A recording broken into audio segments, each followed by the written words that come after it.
মুন্সিগঞ্জের শ্রীনগরে বসতবাড়ির সম্পত্তি নিয়ে মামলা মোকদ্দমার শত্রুতার জের ধরে বসতবাড়িতে হামলা চালিয়ে মারধর সহ বসত বিল্ডিংয়ে থাকা স্বর্ণালংকার, জমির দলিল, মোটরসাইকেল এবং আসবাবপত্র লুট করে নেওয়ার অভিযোগ উঠেছে।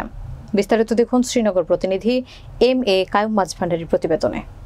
বৃহস্পতিবার সকাল 10টার দিকে উপজেলার বালাসুর বাঘাডাঙ্গা এলাকায় এ হামলার ঘটনা ঘটে। এ ঘটনায় রাসেল আরিন্দা বাদী হামলাকারী হজরত খাকে প্রধান বিবাদী করে 9 জনের বিরুদ্ধে থানায় একটি লিখিত অভিযোগ করেন।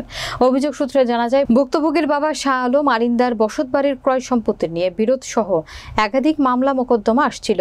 এর জের ধরে রুদ্রপাড়া এলাকার ছয়ফল খার পুত্র হজরত খার নেতৃত্বে গিয়াসউদ্দিন, তানজিল, তানভীর, আসমা বেগম, সেলিম ব্যাপারী, নুরুল হক তালুকদার, সৈফল খা এবং রুনা বেগম সহ আরও অজ্ঞাতনামা 2 থেকে 3 জন অস্ত্রশস্ত্র নিয়ে বসত বিল্ডিংয়ে হামলা চালিয়ে ভুক্তভোগী সহ তার বৃদ্ধ বাবা শাহ আলম আরিন্দা, বৃদ্ধা মা ইয়ারুন বেগম, স্ত্রী আয়েশা, বোন ময়না বেগম, ভাবি রেহেনা বেগম এবং সাবিকুন নাহারদেরকে এলোপাথারি পিটিয়ে আহত করে এবং বসত বিল্ডিংয়ের তালা ভেঙে ঘরে প্রবেশ করে ঘরে থাকা স্বর্ণালংকার, কোটি টাকা মূল্যের জমির দলিল, স্টিলের আলমারিতে থাকা বিদেশি কম্বল, ফ্রিজে রাখা মাছ, কাঠের খাট সহ একটি মোটরসাইকেল লুট করে নিয়ে খুন জখম সহ বসত বিল্ডিং দখল করবে বলে হুমকি দিয়ে চলে যায়।